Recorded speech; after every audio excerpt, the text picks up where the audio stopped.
Good afternoon. I'm Michael Kessler, Executive Director of the Berkeley Center for Religion, Peace, and World Affairs, and a professor in the Government Department and the Law Center. On behalf of my colleagues at the Berkeley Center and my colleague at the Journalism Program, it's my great pleasure to welcome you to this timely event, The Future of Facts and Free Speech, hosted by Tom Gjelten and featuring a discussion with a distinguished group of journalists and free speech experts, discussing the prospects of fact-checking operations and the implications for free speech, freedom of the press, and our polarized political society. It is my honor to introduce our esteemed host, Tom Gjelten, who is this year's Sacca Family Religion and International Journalism Fellow at Georgetown this spring. The Sacca Fellowship brings distinguished journalists to Georgetown who have significant experience covering politics, international relations, and the role of religion in public life and world events. The fellowship was created to help students gain a greater understanding of the role of religion in public life and world events. Tom is serving as our distinguished inaugural fellow, an honor to have him present on campus. We're deeply grateful for his presence and for the generous gift from Kareem and Danya Sacca that created the fellowship. Tom Gjelten probably needs no introduction, but I will give a very brief one. Tom's a veteran journalist who was most recently religion and belief correspondent at National Public Radio, reporting on the changing religious landscape in America, the formation of personal identity, the role of religion in politics, and social and cultural conflict arising from religious differences. Gjelten's nearly 4-decade NPR career included overseas reporting in Central and South America, the Middle East, and Eastern Europe and the former Soviet Union. He later covered U.S. diplomacy and military affairs from the U.S. State Department and the Pentagon. Author of, among other works, Sarajevo Daily, A City and Its Newspaper Under Siege, and Bacardi and the Long Fight for Cuba, the biography of a cause. He's the recipient of 2 Overseas Press Awards, of a George Polk Award, a Robert F. Kennedy Journalism Award, and a National Headliner Award. Gjelten is currently a contributing writer at Moment Magazine, where in 2022, he earned the Religion Story of the Year Award from the Religion News Association. I would like to especially thank my colleague Rebecca Cinderbrand, who directs the journalism program at Georgetown, for helping imagine the Sacca Fellowship and to imagine bringing Tom here to be our distinguished inaugural fellow. With that, Tom.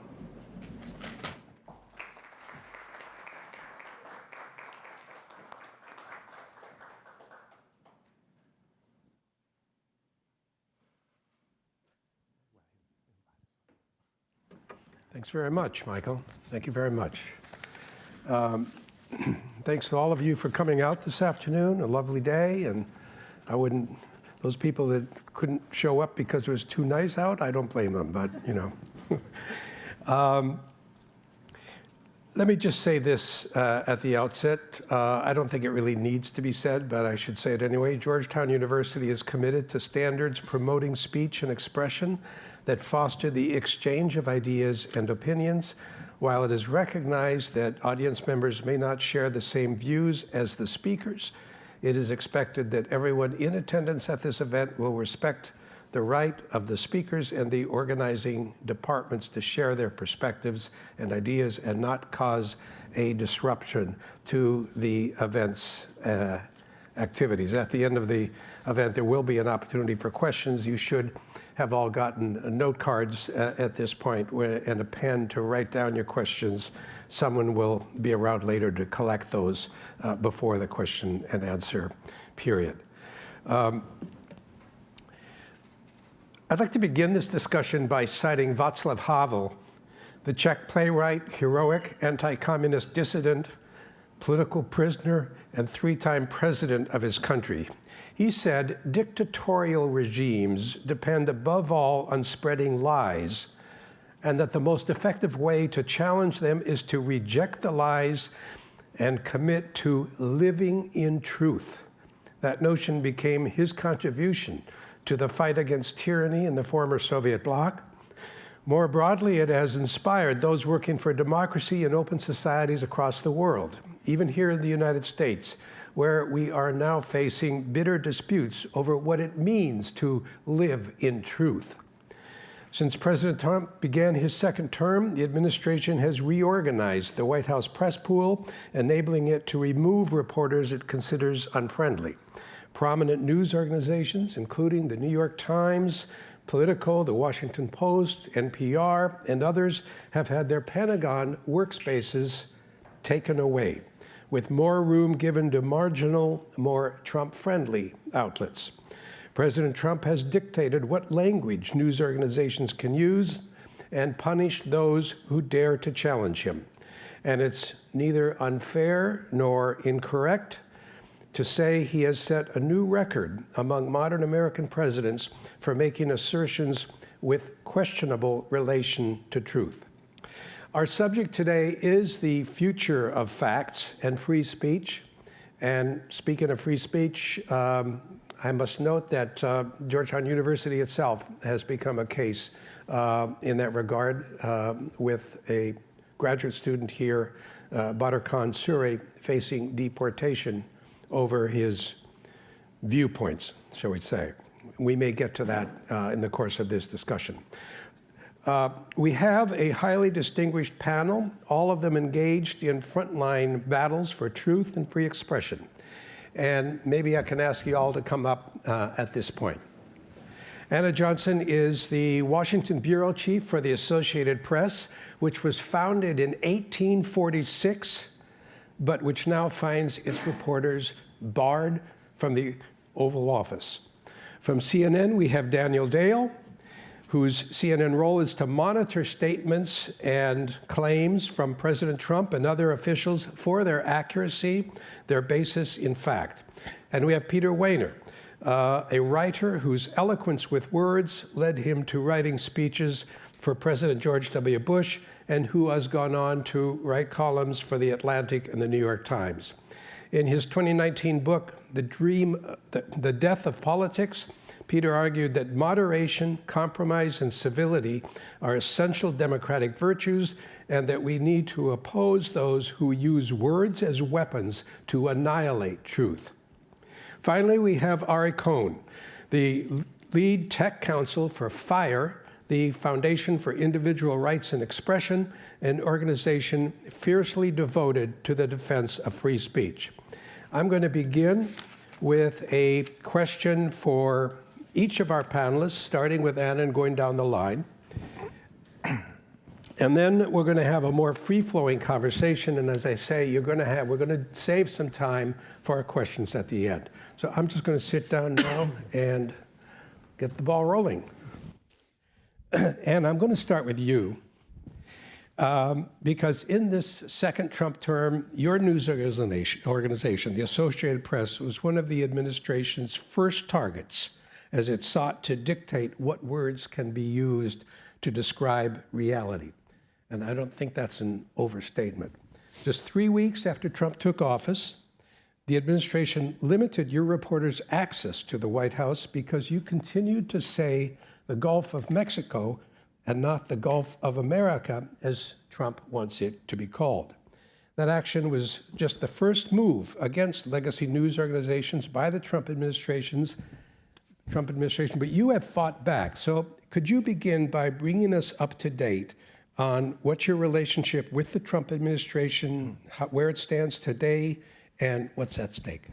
Sure, I can. I'll probably maybe start off talking in general about why the AP we had to take legal action in this case, and then I can maybe give a bit of just a picture of sort of what our situation is at the White House as it stands today. So, broadly speaking, this case is really about the press and, frankly, the public's right to speak freely without government retaliation or government control of speech. That fear of that, and we're taking that stand on behalf not just of the AP, but on behalf of all independent media and the public at large who believe in the freedom of speech. This case is not about what you call a body of water. That's not what this is about. It's not a debate about that. It's really about the government's attempt to control speech. And that's not allowed in this country. But that is what the White House has done and has attempted to do with the Associated Press at the White House.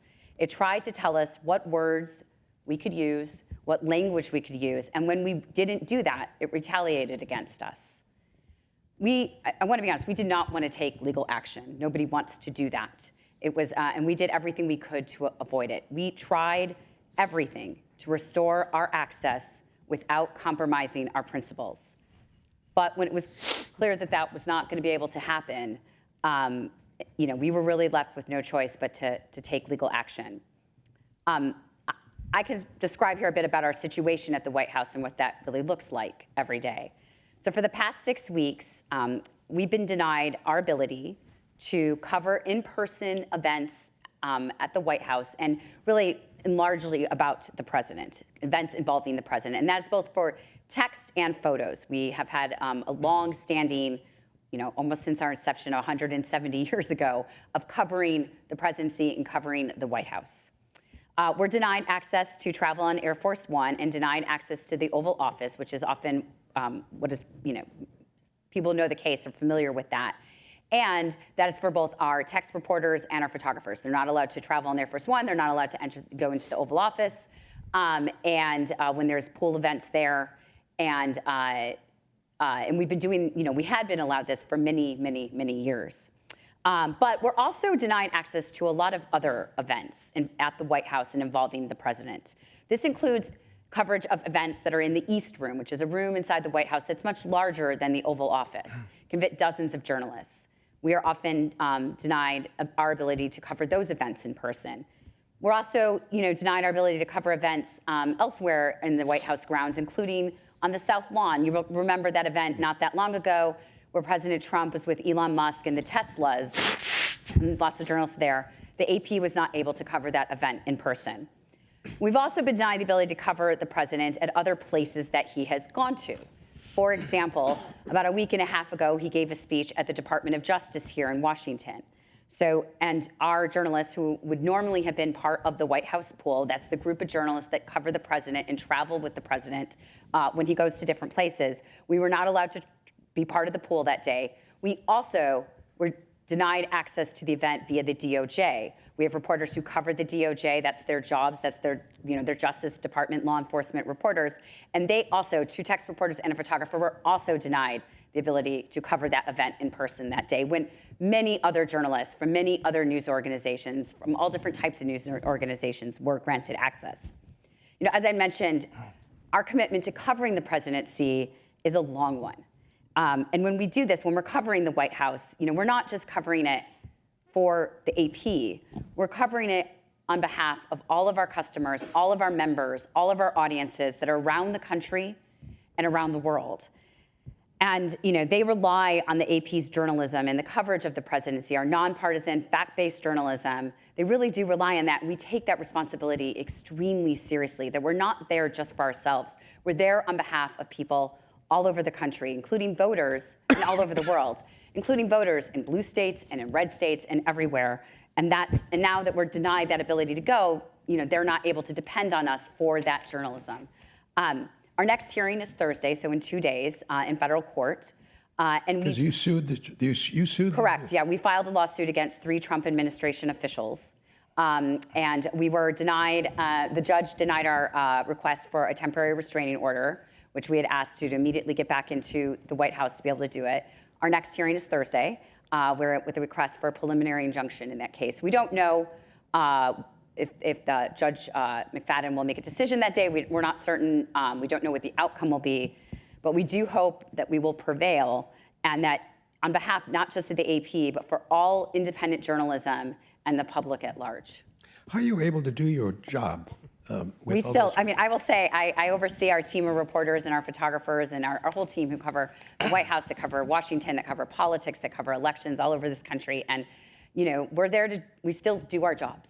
We're there to do our jobs. That is what, we're there to deliver journalism, fact-based, nonpartisan journalism every single day, and, are trying our best to do that. Thanks. Daniel, as I said, at CNN, you have the responsibility of assessing claims and factual assertions by Donald Trump in his first term, then by Joe Biden and Kamala Harris in their term, and now again by President Trump. Now, fact-checking is a relatively new part of the journalistic mission, but fact-checkers like yourself have come under fierce attack from those that you challenge. Tell us how you operate on a day-to-day basis, what kind of challenges you face, which facts do you choose to check, and how do you decide that?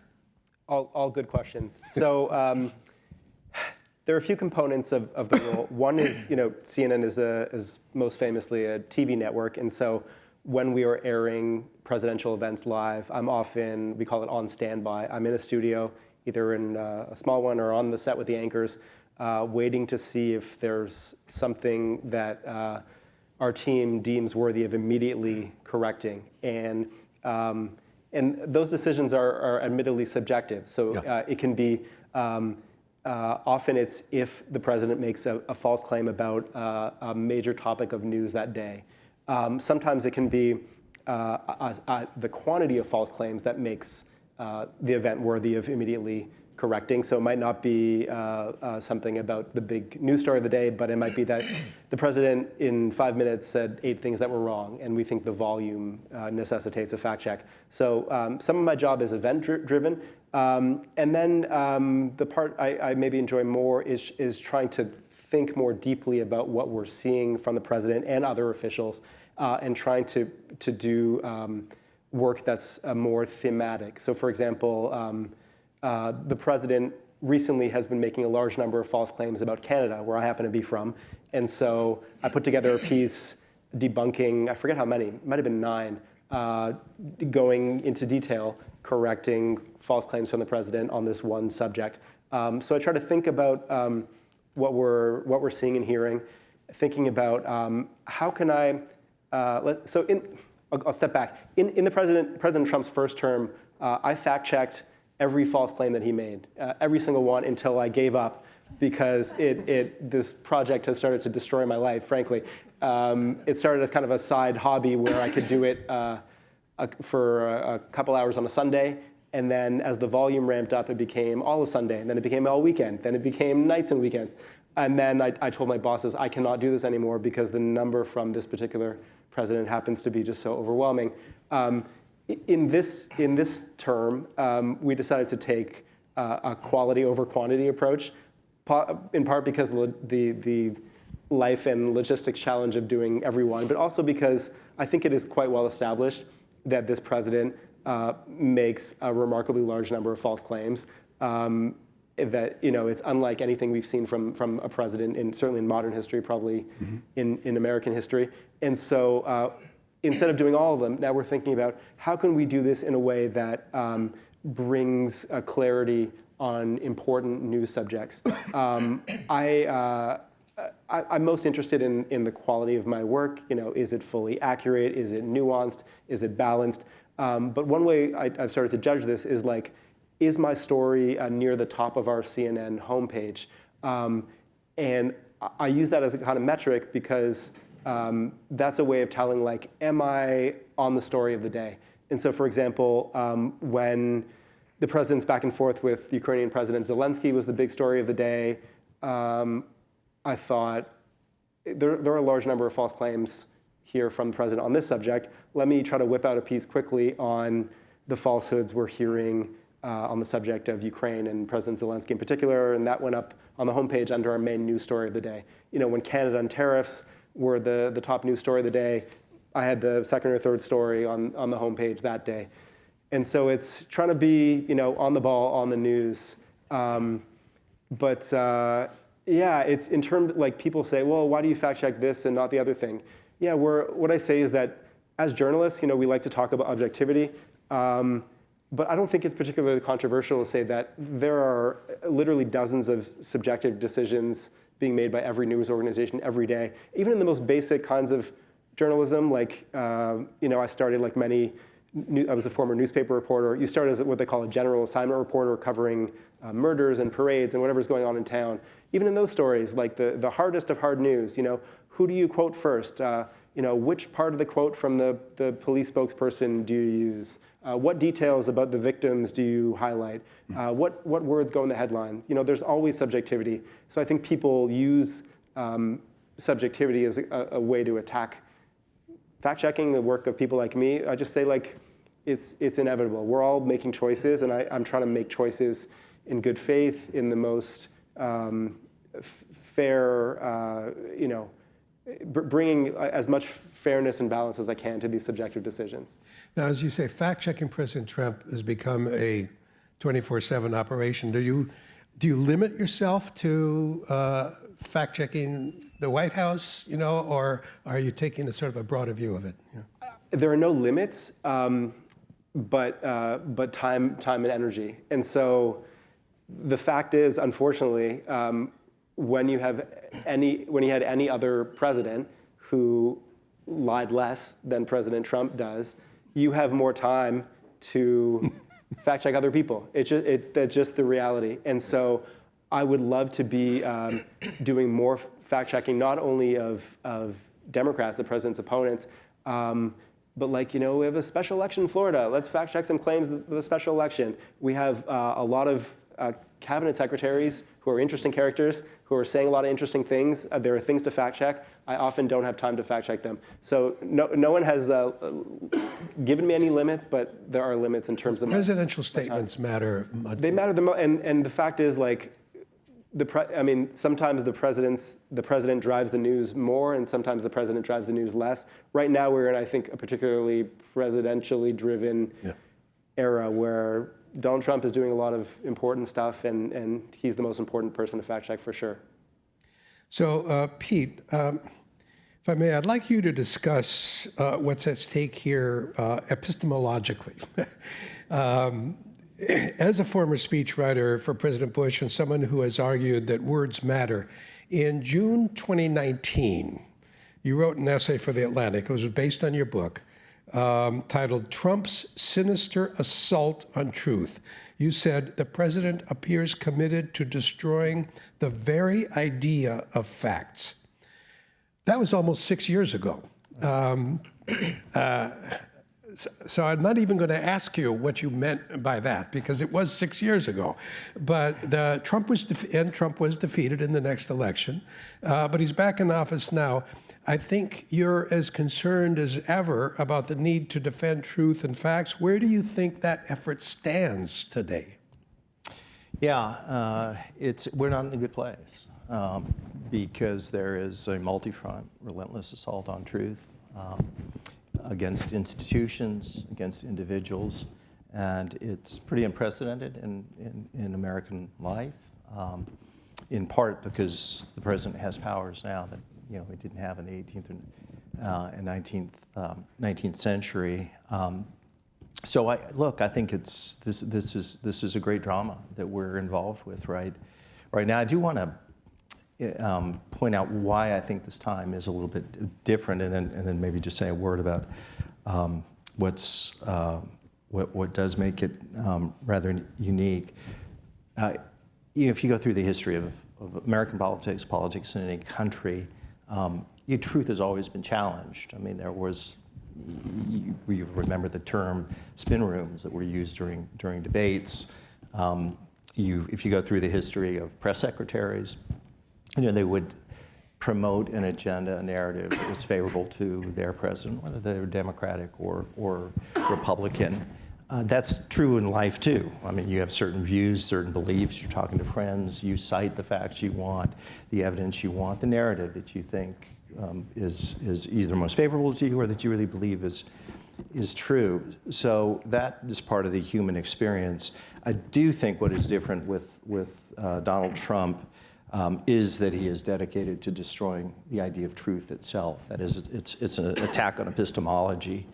And I think there are several factors that allowed him to get to this moment. He didn't appear ex nihilo, right? He didn't come out of nothing. There were conditions that allowed him to emerge at this moment to do what he wanted. One, I would say, was that there was a tremendous amount of distrust, which has been going on for decades, right? And so if you follow these things through Gallup or Pew, you see the distrust figures go down for virtually every institution in American life. Traditionally, the military was the one that was most immune to it, but even that has suffered. And so the kind of authority figures that were in society, cultural and political and otherwise, they really don't exist like what they once did. A second is just how deeply polarized American society is. We're able again to chart this. This has been happening for decades. It's a complicated set of reasons of why it is, but we're about as polarized as we've been leading up to the Civil War. And then the third element, I would say, is social media, which is something that we just haven't had to combat before. So Trump comes in this environment, and he has a particular set of skills. They're malevolent skills, in my estimation. But he has the capacity, an almost relentless ability to assault truth, and to do it, as I said earlier, multi-front. In terms of why is that a problem? I think it's fundamental, because I think in a post-truth world, democracy doesn't work. So I think almost the entire project of Enlightenment democracy is at risk. And the reason is that you've got to have a common set of facts, ultimately, that people have so you can debate. But if you decide to go after the fact set and create your own epistemological universe, your own set of facts, that makes debate, discourse, persuasion much, much more difficult, if not impossible, right? I just saw a quote today by Jamie Rubin, who said that it's hard to have a rational conversation about Ukraine policy if you can't acknowledge the fact that Russia invaded Ukraine, right? Now, Russia did invade Ukraine. That's objectively true. But there are an enormous amount of people that don't believe it. Why is Trump, why is MAGA World, why is the Republican Party doing this? I think it's intentional. Part of it is, I think, it's sort of a nihilism that's at the core of this. But I also think that it's strategic in a way, which is if you have this relentless assault on truth, it's exhausting. And it exhausts critical thinking. I mean, you just heard Daniel, who's as good as there is at what he does. But he said, look, this is just overwhelming. There are 30,000 lies that Trump said in the first term. Now, he's not going to sit there and refute 30,000 lies. He's got a life. He's got to sleep. But it's very intentional. And this is the history of propaganda, which is it is so disorienting to a society that even the people who are seeking truth aren't sure what to believe. And the thing that I've noticed within the world that I know, which is the Republican world, even though I broke in 2016 because of Trump, but I still follow it, and I still follow actually the ecosystem on the right, talk radio and otherwise. What you see is social media now gives the capacity for people who are perpetrating misinformation, disinformation, even if it's not intentional, if it's misinformation, it gives them a foothold. It gives them somewhere to go, some conspiracy website that they can link to. And you can see it if you do listen to talk radio, that there's still a sense for a lot of people that they want to say, there's some source I can cite. I had a personal experience with a friend of mine. This was during COVID, and we were meeting outdoors, and this close friend, used to be neighbors of Cindy and me, raising our kids together. He's a good guy. And we were talking, catching up on a lot of things, but then we went to COVID. This is in the midst of COVID. And he was telling me that hydroxychloroquine is a cure to COVID. I said, that's just not true. And so as we went through the discussion, I said, well, why would Francis Collins and Tony Fauci and these others who dedicated their life to combating disease and saving lives, why would they look away at virtually every virologist and person involved in this field around the world said this wasn't true? And I remember his response to me. He said, follow the money, right? So the implication was that Francis and Tony were getting money through, I think he said China and the pharmaceuticals. So we had this discussion, and we emailed each other, and he sent me a link that said that hydroxychloroquine was a cure. Now, I knew within 45 seconds this was a conspiracy website, but it didn't matter because he had that capacity to say, oh, and his response to me was, X millions of people have visited this site. Yeah. In other words, the validity of the claim was based on the number of people who had believed the claim or had linked to it. So I do think that is what the purpose is. It's demoralization, which leads to demobilization. If you can demoralize people, just keep it up. People eventually get tired, and they say, so what's the purpose? What to do about it? We can perhaps talk about that during the discussion. But I would say, while this isn't an unprecedented period, as I was mentioning earlier, I mean, if you look back at the yellow journalism, Jefferson and Adams in 1800, that was a pretty ugly time. Obviously, leading to the Civil War, there was an enormous epistemological battle too. But I think the combination of factors that we have now in terms of who the president is, social media, and all the rest, that this is a unique moment, and a lot is at stake. And whether we like it or not, we are in the midst of a great drama that is unfolding. And it's going to go one way or the other. And the people who care about truth, apropos Václav Havel, you can't give up. If you look at the great dissidents, Solzhenitsyn and Havel and others, that's the thing they would say over and over again. Solzhenitsyn, in his Nobel Prize lecture in 1970, said, "One word of truth can save the world." Havel's was saying, don't live within the lie, live within the truth. It doesn't always work at a moment in time, but you have to do it because there are inflection points in the life of a country, just like the life of an individual. And at those inflection points, that's when those defenders of truth matter, which is partly why it's an honor to be on a panel with defenders of truth. Well, it's an honor to have you with us. All right. If there's any principled critique of the fact-checking enterprise, it is that it may be taken so far that it's not just factual assertions that are challenged, but opinions, and that it conceivably can amount to an attack on free speech. I think it's fair to say that your organization is, as I said, in the forefront of the defense of free speech. Now, what is your assessment of what's happening here? Can there be a vigorous defense of truth-telling if there is no consensus on what's true and what isn't? Yeah, so, a lot of people ask, is fact-checking or the pursuit of truth incompatible in some senses with free speech? And I think actually quite the contrary. The pursuit of truth is entirely dependent on free speech.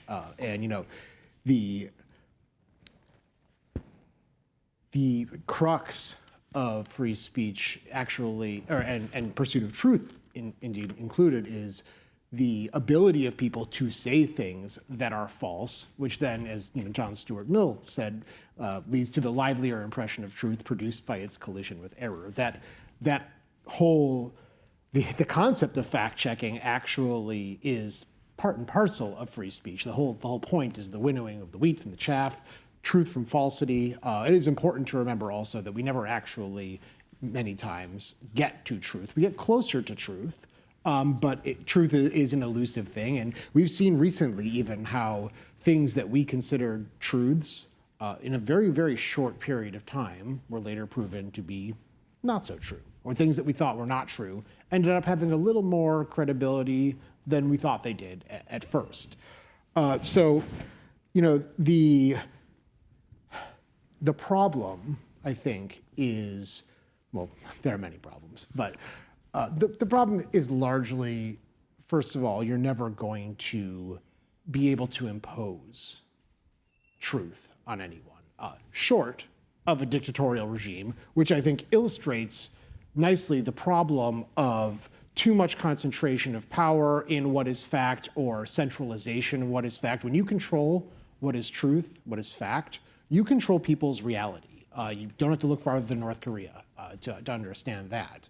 So, how do we balance this? I think, there's a difference that you can draw between fact-checking as part of the conversation, something, say, that Daniel does. You get on TV and you say, well, the president said this, and here are the reasons X, Y, and Z why that is not true. That is the marketplace of ideas at work. I think where you start to get people a little nervous, perhaps if you go towards, say, social media platforms where there's top-down fact-checking and maybe it's used as part of content moderation. Maybe it's not. Maybe it's just labeling, and it doesn't actually really implicate the visibility or whether a post comes down or not. There is a sense among people who are skeptics or dissidents that these things are an attempt to dictate to them what is true and what is false, and that leads to the knee-jerk reaction of, well, I'm going to reject that. It's a very human kind of anti-authoritarian impulse in a way, and there's not that's not entirely unreasonable. I think it's wise of us to be wary of official party lines, and part of this is for some of the reasons that you mentioned, the polarization and the lack of authority figures, and I think in the past 4 or 5 years, we've seen a remarkable decline in institutional trust and trust in experts, and some of that is self-inflicted in a way. To give an example of what I was talking before, of things that we thought were not true that turn out to have more credibility, the lab leak theory, and people were castigated and really just made out to be total kooks for suggesting this, and well, now we know, okay, that theory is not as insane as we thought it was. And so, when we are a little bit too self-assured, when we rely too much on appeals to authority, instead of, say, maybe, more what Daniel does in terms of laying things out piece by piece, here's the rational argument, we get ourselves into a situation where we actually increase the polarization and increase resistance to truth. And so that's a huge, downside of centralized and top-down fact-checking and truth dissemination. How do we solve for that? Well, that's a great question. And in an era that we are increasingly polarized, and people who are predisposed to believe certain truths or untruths are very rarely going to be shaken off of them. I'd be a very smart man if I could figure that out by myself, but I am not a very smart man, so I'm sorry. But I think rebuilding trust in our institutions and trust in experts who maybe exhibit a little bit more outward epistemic humility and say, this is what I believe now based on these things, and I'm not trying to tell you what is truth now and forever and for all of time, but here are the facts as we know now. And this is, I think, one of the reasons why COVID did a lot of damage to trust in institutions is that there wasn't that.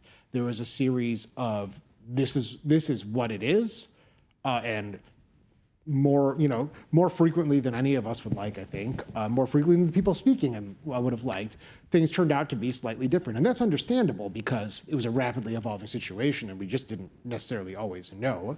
And there were also a couple instances of good intentioned,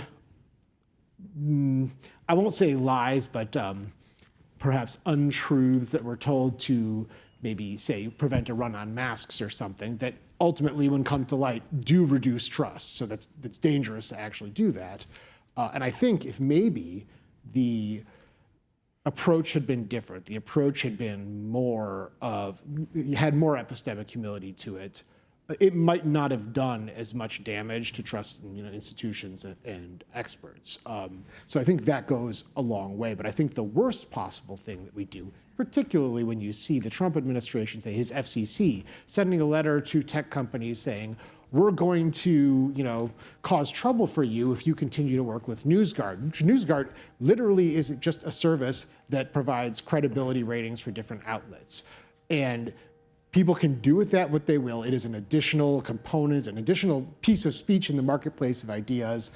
There is absolutely nothing unlawful about it. There's absolutely nothing that the government should have anything to say about.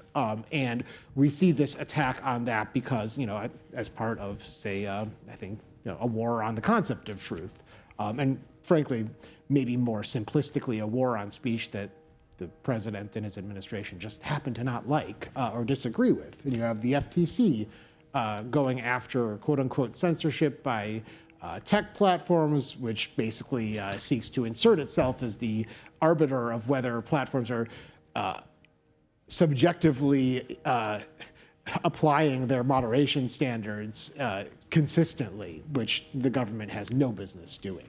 So we see in real time the threat of allowing the government to assume more and more control over truth and facts. And I think right now in this moment particularly, we should be looking more inwardly, more towards how do we look at what we're trying to get and who we're trying to get it from, and approach it and meet people where they are, and advocate more than dictate. I think that's really important at this particular moment. Pete, going back to your early years in Republican politics and your time in the White House, did you ever have to deal with fact checkers? Was that a phrase you even heard back then?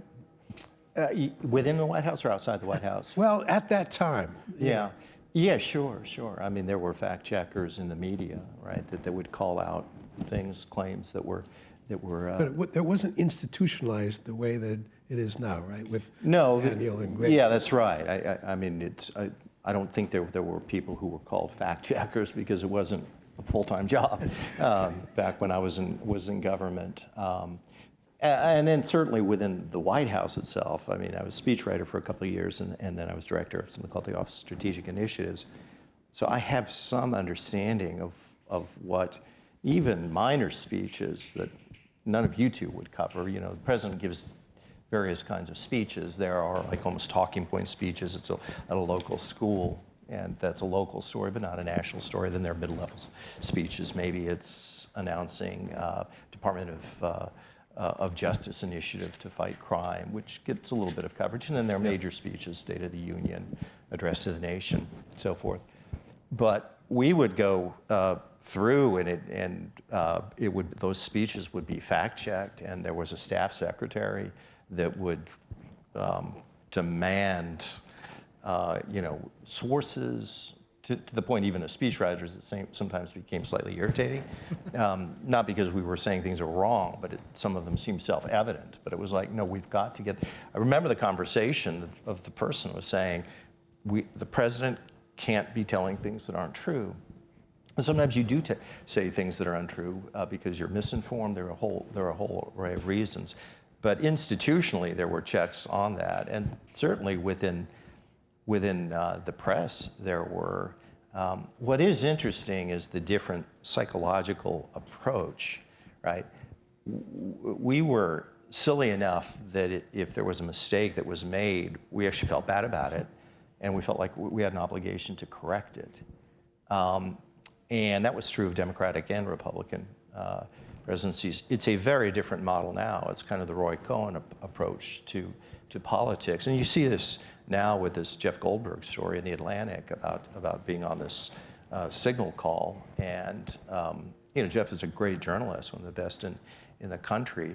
And what did Pete Hegseth and the administration go? They just said that he's a liar, he's unreliable. This didn't happen. So there's this mindset that says we're going to be aggressive, we're not going to apologize, it's shameless, we're simply going to flood the zone, to use a Steve Bannon phrase, incomplete, and kind of overwhelm.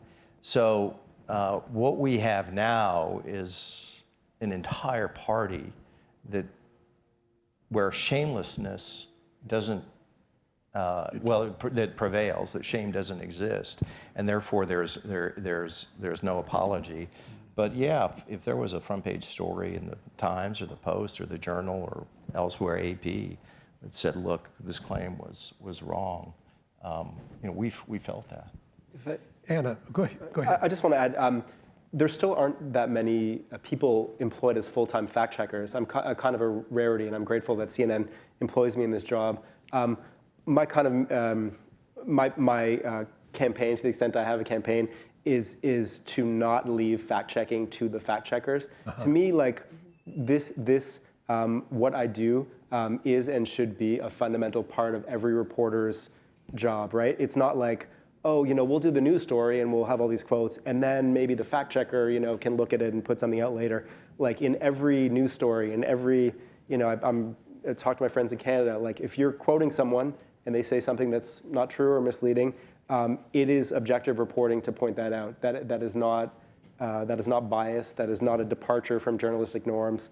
And so I'm delighted when I don't have to do a fact check at CNN, because one of my colleagues on the health policy beat or the environmental beat, I read their news story and they've corrected the claim in the reporting. And so I don't want, like, I want news outlets to employ more fact checkers. There should be more jobs for people to do it on a full-time basis, but it should also be a full-time, it should be a part of every basic full-time job as well. Well, if I were to hope for something to trickle down from this, is actually that it would influence people to take that role on themselves and become more intellectually curious. And you run into Consumers the of problem news. that there's bad information out there that people can use to justify. But I think on the whole, the more people actually do that for themselves because they see other people doing it, maybe they try to fact check you right back. And that's actually the ideal, because then they end up winding themselves into saying, oh, well, maybe what I thought originally was false. If we can hope for one thing, it's that more people, take that cue and try to, maybe make it so we don't need as many people employed as fact checkers. Not that I'm coming for your job. No. I think I agree with that. We at the AP we do have a team of folks small team that his job is mostly to do sort of fact check type of stories. But I mean, our motto is the power of facts, fact-based journalism. It is literally everybody's job. How long have you had that motto? Long time. And I think it's literally everyone's job. And so and I think because I feel like that's where you have to infuse it into everything that you are doing, right? You can't, you can have sort of separate sort of fact check type of stories. Those are really useful. People read those a lot. They're quite, but you also need to make sure it's in everything that you are producing every day. So, we often, all of our news organizations have these things called live blogs, where it's kind of the up-to-date stuff that's happening all the time. In there, you put the, you're fact-checking stuff in real time. You're fact-checking it in every story you're doing. You're doing it in your, video scripts. You're doing it across platforms, because obviously you also have to try to reach people and audiences and people where they're at. And so sometimes, that might be in something that's more of a text format. A lot of times, though, increasingly, it needs to be more in video and on social media, because that's where people are at. That's where they're getting their information. And so you're trying to sort of infuse it. I kind of always think you've got to get facts in everywhere you can and hope, that people in some fashion, get from those facts. They kind of take it in, but they might not even realize that's what they're actually, like, that is actually fact-checking something, and they didn't even realize it's what it was as they were consuming sort of something that looks more like an explainer, like what to know about something that's actually full of all of these things that are really fact-checking what is happening as well. So, and has the AP come under attack? Obviously, you've come under attack for refusing to say Gulf of America, but have you come under attack for your reporting more generally, or are you, I think there's stories that any news organization has that will not make those that we are writing the stories about always particularly happy about them. So sometimes, yes, that indeed happens. I think that's also from people of all political persuasions. I think that but our goal, with particular reporters working on stories, really, is the goal is about ensuring that people are not going to be happy when there's stories about themselves or about their organizations or their institutions that point out something of wrongdoing or hold people to account. But really, it's about knowing that we've done our jobs, that we are fair in our reporting, and that it is facts, and we have and that oftentimes there is a level with many people about respect of those facts, even if they don't particularly like what it is that we've written. It doesn't make them look good, but there's a respect around it. That doesn't mean, though, we're obviously will come under criticism. People, if they don't like us, will say something. If they don't like a story, they might say something. But at the end of the day, when you have the facts and the reporting to back it up, you hope to, and I will say that just another thing is on a lot of stories increasingly, we're doing this, I know other news organizations are doing it, and it's really important to get to that level of sort of, lack of trust in institutions, and certainly the media falls into that, is to really show your work, right? It's to show how you were able to have this story. What is the reporting behind it? What are the documents behind it? As much as you can to kind of show what is behind it and how you've done the story. We've done pieces where we'll have a big story out and we'll actually have like a separate story that says, this is how we did it. To kind of really lay out as much and be as transparent as possible. Because I do think that hopefully that just kind of increases that level of transparency that hopefully builds to sort of the trust to understand that this just didn't come out of thin air. There are facts and information behind everything that we do. Pete told this story about his neighbor who was citing conspiracy websites to back up, his belief. Ara, you said that people should do their own fact checking, but one of the things that you hear from people often is, I did my own research. Yeah. And in this climate of fragmented news media and social media, doing your own research, like Pete's neighbor did, can get you in trouble. No, you're not wrong about that. But I think on the whole, if it's kind of like the old joke that, is a favorite of every sitcom where the wife lets the husband think that they came to the idea and, so he, adopts it. Like it's kind of the same thing. It's like when people believe that they have reached this conclusion by themselves rather than it was made for them, they're more likely to internalize it. I think on the whole, we are better off inculcating intellectual curiosity in addition to doing things like media literacy and things that help people determine what is good versus bad information, what is credible versus not credible. I think there's a certain subset of people who are looking to justify whatever they want to think, and I don't think that you really look at those people as the target, because those are people who are motivated to find whatever they want to find. You might not reach them. But I think there's a whole set of well-intentioned people who, if they are motivated and inspired to actually be intellectually curious and look after things and try and really untangle knots, will ultimately and in the long run, we'll be in a better place, because I think trying to tell people what facts are is unlikely to be successable. Can I just say, Yeah, go ahead, Pete. 30 seconds on the point Ari made, because I think it's a very important one, and I have no idea how to put this on a macro scale. But I do know on a micro scale, in my experience, and this is with people in the realm of politics and in the realm of faith, I'm a person of the Christian faith, when I've had conversations with people, the curiosity, genuine curiosity toward people who have a different view, which is, tell me how you came to believe that what you believe. Tell me about your life growing up. That kind of, and it has to be authentic. It can't be a sort of a prop. That has the capacity to create an authentic human relationship that then allows people to actually communicate with each other. You may not shift somebody's view, but the guard goes down. And I do know that just in personal relationships, and you all may feel this too and have experiences, which is if somebody comes at you and assaults you with a barrage of facts on something you believe, you're not inclined to change your mind. You're inclined to lash out.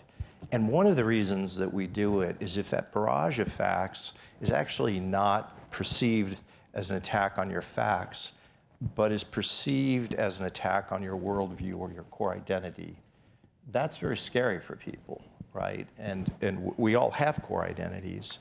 And it's a sense that if I'm wrong on this, then some kind of superstructure might break apart.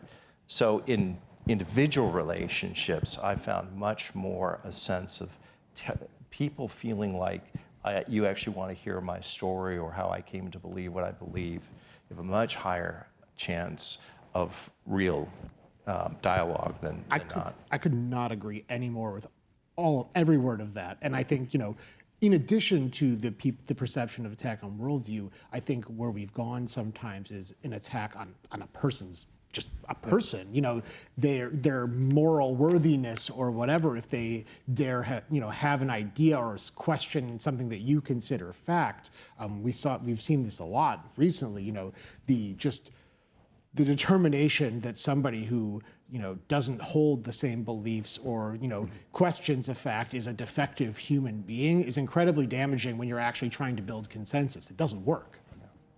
So Daniel and Anna, you're the two journalists on this panel, and we've hinted at this about the declining trust in the media. I saw figures the other day. In 1976, more than 70% of people said they had a lot of trust in the mass media. Last year, a plurality, it was only 36%, but it was a plurality of people answering this question said they had, how much trust did they have in the media? None at all. That's a data point that we have to deal with. Now, another data point is what Daniel was suggesting, which is the sheer quantity of untruths that are coming out now from sort of the White House, and by extension, those who sort of believe what the White House is saying. You take those two facts together, does that mean that sort of any kind of fact-checking enterprise is futile? That people just aren't going to, on the one hand, I mean, Stephen Colbert said reality has a liberal bias. But, does that mean that it's just kind of futile to even engage in this enterprise? I get asked this a lot whenever I do an event like this, so I have my go-to answer. But I believe it. It's not like a fake speech. So first of all, we know that there is demand for these stories. Like Anna was saying, we have our internal metrics. You see, people are reading these stories. Is everyone in the country reading these stories? Is everyone in the country reading CNN? No. But I feel like genuinely that often fact-checking is held to a standard that no other kind of journalism is in terms of impact and effect. Like, I feel like no one says like, oh, like the local paper did a great story on the factory, dumping chemicals in the river, but look, like that company is still profitable, and people are still buying the products, and people are still working at the factory. It's like our job is to bring as much good, accurate information as possible to as many people as want to consume it. It's our job is to stand up for facts and to hold people in power accountable with those facts. And so we know there is a substantial audience for this work. We also know that whatever your news outlet, like whether you're Fox, whether you're CNN, whether you're the AP, it's going to be a tiny percentage of the country that's reading you. That was always, I mean, I shouldn't say always, but like, like even in the heyday of newspapers, like what percentage of people subscribe to your paper? It's never going to be the entire town. It's never going to be the entire country. So I think, there is an audience, even if there is a segment of the population that's not consuming our particular outlet, that doesn't mean it's futile. And I do think, third of all, that like I've personally had kind of hopeful interactions as well, where like my wife's from Kentucky.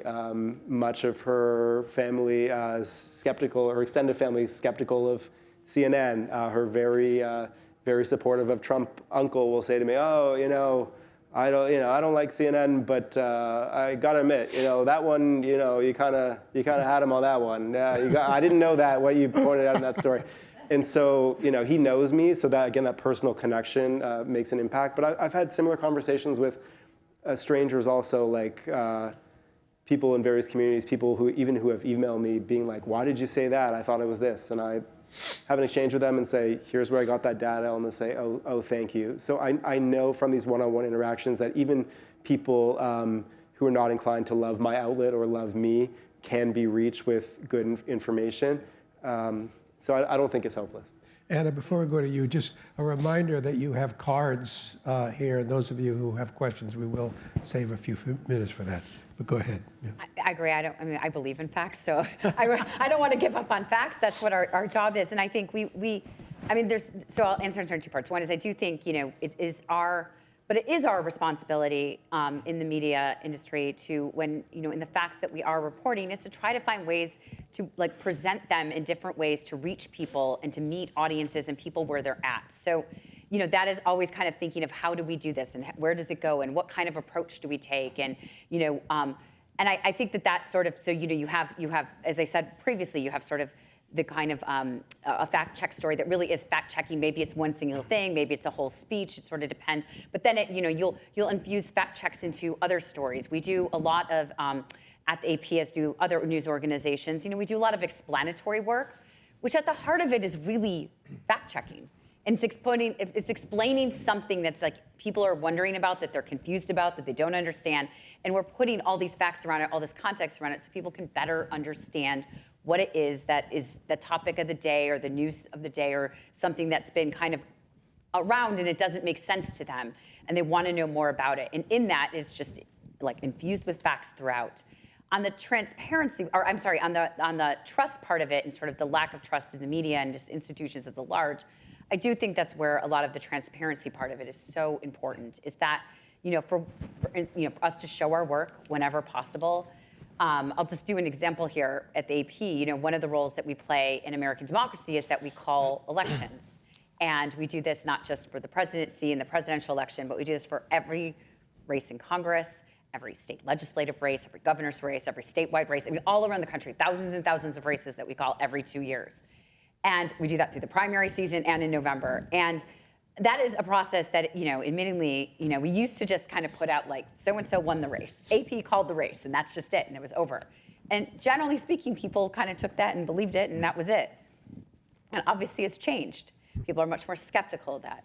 They're skeptical of the AP, they're skeptical of the media, they're skeptical of like, what is this? And so we've now, we're just showing our work. We've put out stories that actually tell you how we made the race call. What are the facts behind the race call? Because it isn't just as if some people are sitting there and make a guess.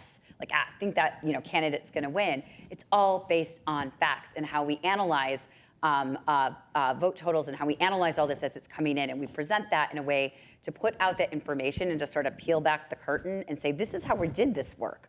And I think the more that we can do that on it, as we're doing our reporting on all kinds of things, the better. It helps build trust and it shows transparency. And then I will say, the same thing is when we make mistakes is to also be transparent and own those too. And I think, nobody wants to make a mistake. Nobody wants to make an error. And that is something that sort of sets apart a lot of things in the media world, is that when we do it though, we have to own it and say, this is how it happened in that, and correct it right away. And so I do think that those kinds of things, they help.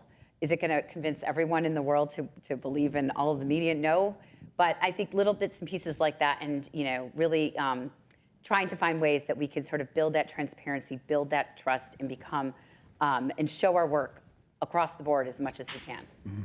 That's a really good point, and that sort of allows us to pivot sort of to the final question, which is kind of looking ahead and what kind of strategy makes sense. You know that President Trump has made no secret of his desire to loosen up libel laws and go after news media that say things that he regards as either untrue or unfair. And this would involve challenging the famous Supreme Court case, New York Times versus Sullivan, that established a very high bar for libel. Now, just yesterday, you may know that the Supreme Court declined to take up a case that would have involved questioning the precedent of New York Times versus Sullivan. Now, it's possible they're just waiting for a better case, but as of yesterday, the Supreme Court chose not to get into that issue.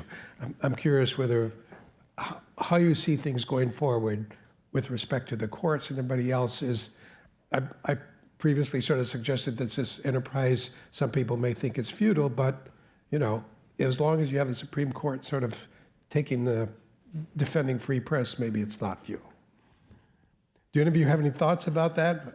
I have a thought, but I kind of want to take it in an unexpected direction. Okay. So, and it has to do with the future, but not necessarily with the press. Because it's really important, and I think this is part of, truth and fact, for us to understand the world as it is. That is just really essential to just every part of being humans, policy, society, politics, whatever. And one of the things in the future that actually, is relevant to this that kind of worries me is we see, the advent of AI. And AI, in a lot of its applications, synthesizes the knowledge that we have and creates new knowledge based on what it, observes, to what extent a computer can observe things. You know what I mean, though. And there's a push to eliminate bias in AI. And it's well-meaning, and I think certainly we all agree that there are certain, there's policies and decisions that we should not make in a biased fashion. But what we are doing is creating perhaps the risk of an overcorrection where the inputs into these systems no longer actually reflect reality as it is, and then generate knowledge based on that incorrect kind of picture of the world as maybe legislators wish we saw it, but it doesn't actually exist. Now we can say, obviously we shouldn't be making housing decisions based on bias and for protected classes. Like I think we agree on that. And I think we can hold the people who maybe do that accountable. But I think it's dangerous, particularly with a technology like AI, which really just is predominantly going to become a knowledge generation tool to skew how the reality and facts as they are and kind of change that trajectory. So that's something in the future I worry about, and that does not responsive to your question whatsoever. So I apologize. Well, the rise of AI makes fact-checking all the more important because actually Sure does. fake news is a reality. It's not just news that an administration doesn't like. It's news that it's created artificially. Let's go to some questions now. Somebody is saying that some truths cannot be analyzed on the basis of facts. For example, Shakespeare is a great dramatist. I guess that's an opinion. Is this at all relevant to journalism? The fact that some truths don't depend on facts. Pete, you talked about your own faith, which might be a good place to begin. Yeah, sure. No, I certainly wouldn't say that human life, human existence, even the most meaningful things in human life are fact-based, because so much of life is the aesthetic, what's beautiful, what's good. Relationships, the most important relationships in your life aren't based on a set of facts. It's based on something, deep within within all of us. So it's a very fair point. I mean, you can claim that Shakespeare was a great, a writer, playwright, or not. He was, but that's not something that Daniel can fact check. It is an opinion, and it does strike me that in terms of the confluence. And maybe the challenge that journalists face, and all of us in some respects, is the melding of fact and narrative. Journalists need to be scrupulous on the facts, but it doesn't mean that journalists or any of us aren't distorting perceptions of reality because we're promoting narratives, which really can't necessarily be fact-checked. And we have to be alert to, I think, that as well. Certainly as a person of faith, my argument would be that faith isn't irrational, but it's transrational. I can't give you a set of mathematical equations to say, faith is true. And I want to mention one thing apropos this point. So when I was a kid growing up, it was viewed as a kind of, I think, golden age of media, right? There were the three networks, ABC, NBC, CBS. You had Huntley and Brinkley in the 60s and Brokaw in the 70s.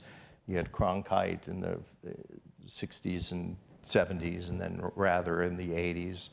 And then ABC, which was sort of in the backwater, but then they had Peter Jennings and Frank Reynolds and so forth. And I remember watching those, my dad, Mom, and I, this is sort of when I was in college, late high school. We'd have dinner. We would watch actually the three networks. Kind of weird, but that's what we did. And I remember talking to my dad, and it wasn't fact-based, but it was they're all saying the same thing. I remember every story, the same story, almost inevitably led every network. And it was the same perspective on every story. So I couldn't fact check it and say this is distorted, but I had a sense that these people were coming from the same worldview, they were doing the same kind of punchlines, and they were just promoting a certain storyline. And I had a feeling like, well, there's more to it than I think that. So I think when we consider about how the media lost trust, and as you were citing that figure, I think in the 70s, mid-70s, because there were so few media outlets, that was in the wake of Watergate, which was viewed as a high watermark of investigative journalism that was there. But I think the seeds of that were there. And I think if the press had been more alert to the fact that they were promoting narratives that pushed a certain point of view, that a lot of people felt like we're not being heard. And let me just say, it's not just the press's fault. You were talking about the lack of trust in institutions. That's true across the board. We had the WMDs in Iraq. It was a huge damage, did huge damage to trust. Now, the narrative that we lied about it wasn't true, but then there were two different bipartisan investigations to understand what happened. But it was a massive failure of intelligence and us for not having caught it. So people saw that and they said, you can't be trusted. You were mentioning, NIH, where claims were made was the nature of the virus, as some things were said. And Francis Collins has said publicly we should have had more caveats in what we said. So I think each institution has to self-examine each individual and say kind of what was my role. I do want to say, though, two other things about that very quickly. One is you can't make perfection the price of confidence. Every institution is comprised of individuals, and every individual makes a failure. And you can't have a threshold for institutions that said they're never going to be wrong. One of the questions is when you're wrong, what do you do about it? Do you grapple with it? Do you try and make changes about it? Secondly, what I want to say about the MAGA world is they will jump on any press report that may be remotely untrue or half true. But they're not interested in the truth. They're interested in a power play, because that world, and I know that world, I've had conversations with people in that world, is promoting lies, transparent lies like the 2020 election. So in a way, you have to be aware of what is going on here. This isn't a disinterested conversation about the nature of truth and facts. It's we want to promote a narrative that promotes us and power, and we want to destroy the other side. It's an entirely different game. That's a tribal game, not a truth exactly. game. Yeah, that's a good way. Pete, what you were saying about what it used to be like to watch the news, in a way that was kind of reassuring, right? I mean, there wasn't this sense of anxiety and anger and rage and this, and it goes to this person wrote several questions, but I'm intrigued by the last question. What happens when we start questioning everything? Which is something that fact-checking maybe promotes. Have you thought about that? Answer for It's yourself, too big a question. Yeah. Maybe in my college days, I would have had some brilliant answer. I mean, I'll give a short answer to it. Nobody questions everything. You can't live life questioning everything. Right. We may say we do. You may read a novel by Camus and for 5 days say everything is existential. But you can't live life that way. You have to live life based on certain things that you believe to be true, or know to be true. And fact checkers are not questioning everything. They're just questioning certain empirical data, and that has to happen, because as I was saying earlier, if we lose that, then the whole thing comes crumbling down. I mean, Nietzsche had a phrase for it, right? It was called the will to power. It was this notion or perspectivism. Everything is up for grabs. The only truth is whatever your perspective is. Might makes right. That's a pretty cruel and harsh world to live in, and none of us wants to be around when that happens. Yeah.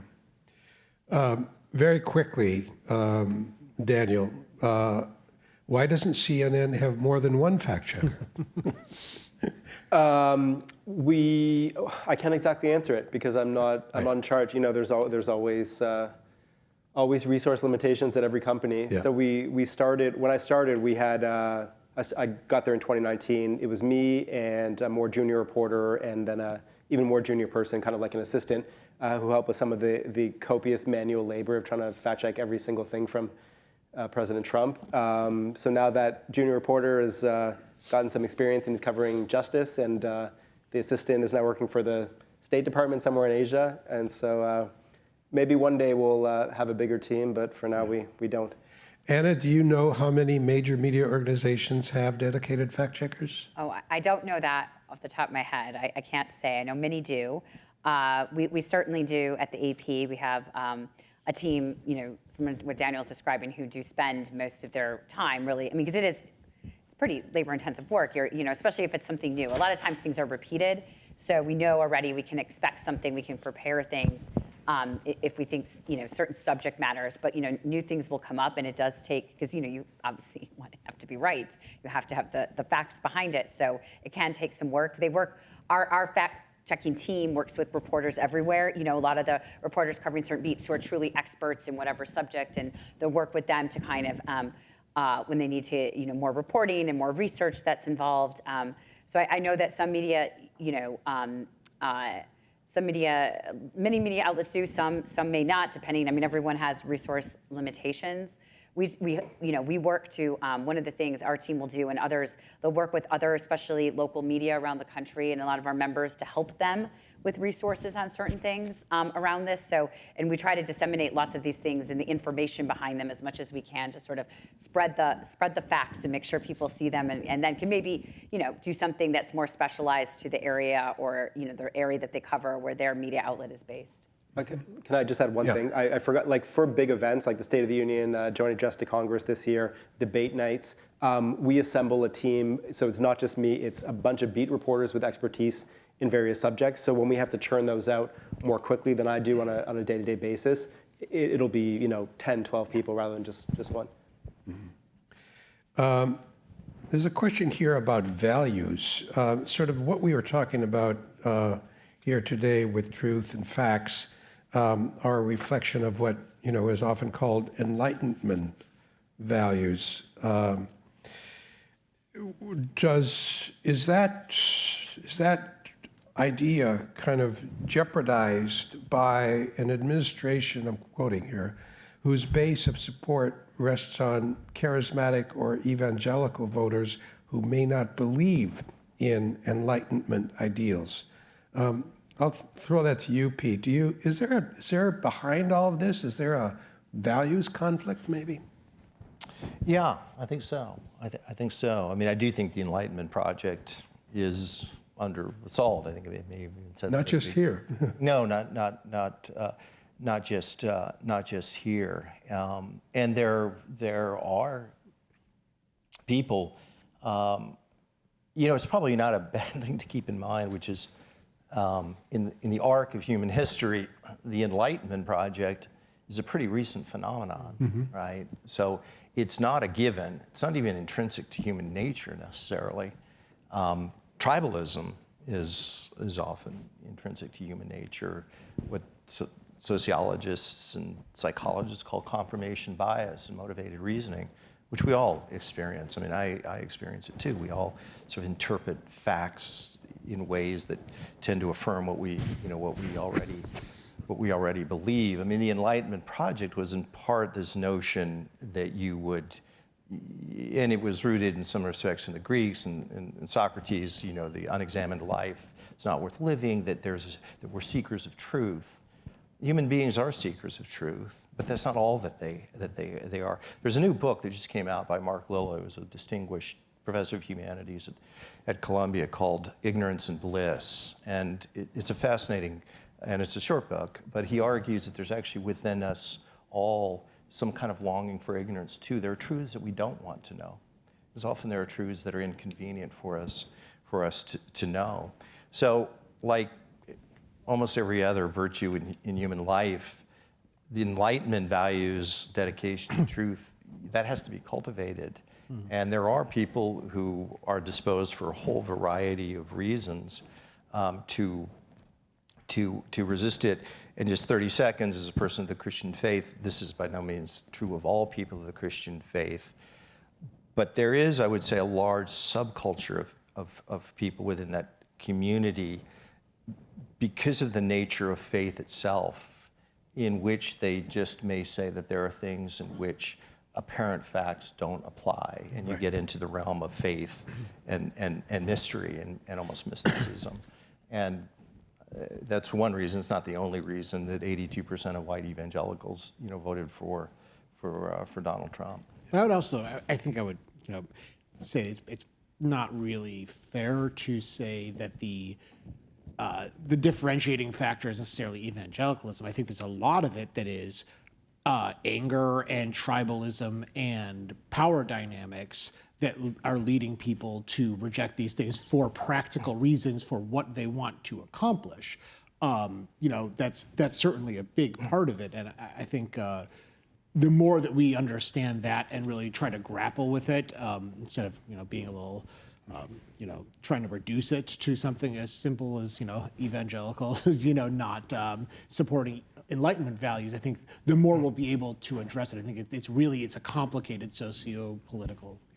Yeah, no, 30 seconds. I just want to say, because I absolutely agree with that. I will say that there is empirical evidence that fundamentalists and evangelicals are more susceptible to conspiracy theories than other people. And I do think that there is, I think they have to be, particularly here, this is my own community, be alert to that kind of thing. And there's a history of tension between faith and science. It goes back millennia.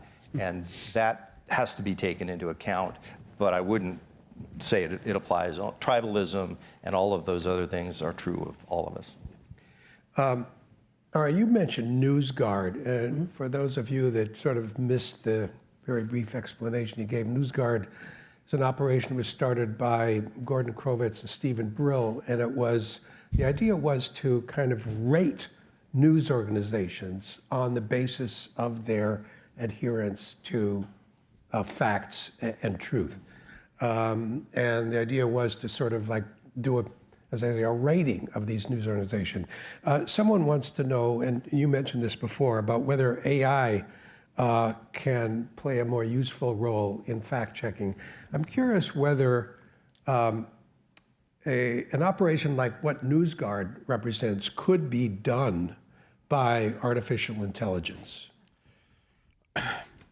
Conceivably one day. I don't think we're there yet. I think there is a lot of nuance that AI just isn't capable of grasping yet, especially just in the way that human beings think and operate. It's important to the enterprise of fact checking. It's important to understand when you are fact checking something, there's a whole bunch of different meanings that could be ascribed to any given claim. And the literalist, most likely, interpretation that an AI is going to give it isn't necessarily what, say, Daniel would address when he's fact-checking it, because he can read the subtext and read what the claim is getting at and address that, whereas an AI might miss that entirely. Will we get there someday? Perhaps. I'm not giving up my hope in human beings, though. So. Daniel, do you fear being replaced by AI? I don't. When ChatGPT first came out, I asked it, I was like, what should I ask it? I asked it, what awards has Daniel Dale won? It gave me 2 Pulitzer Prizes.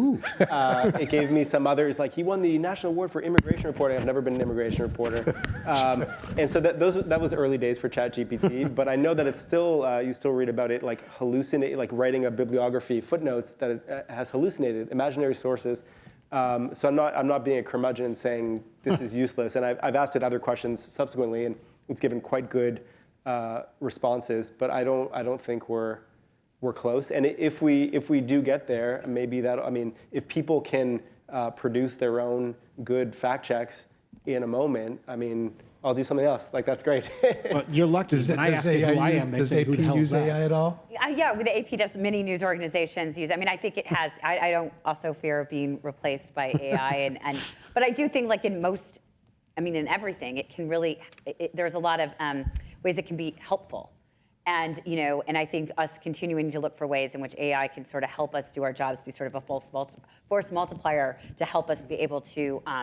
Disseminate through a lot of information and do, lots of ways, give ideas for headlines, things like that. And I do think that we, in the media industry, but across the board everywhere, looking for ways that we can use AI to help us do our jobs more efficiently and better as much as possible.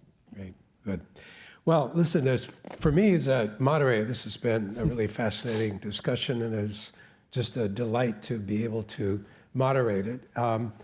We have been recording this, and Lily, correct me if I'm wrong, but in a matter of a few days, if you can find the event page at Georgetown where this was advertised, there should be a link to a recording so it can sort of live for a while. But thank you very much, all of you. It was a great, Thanks a lot. great time. Everyone.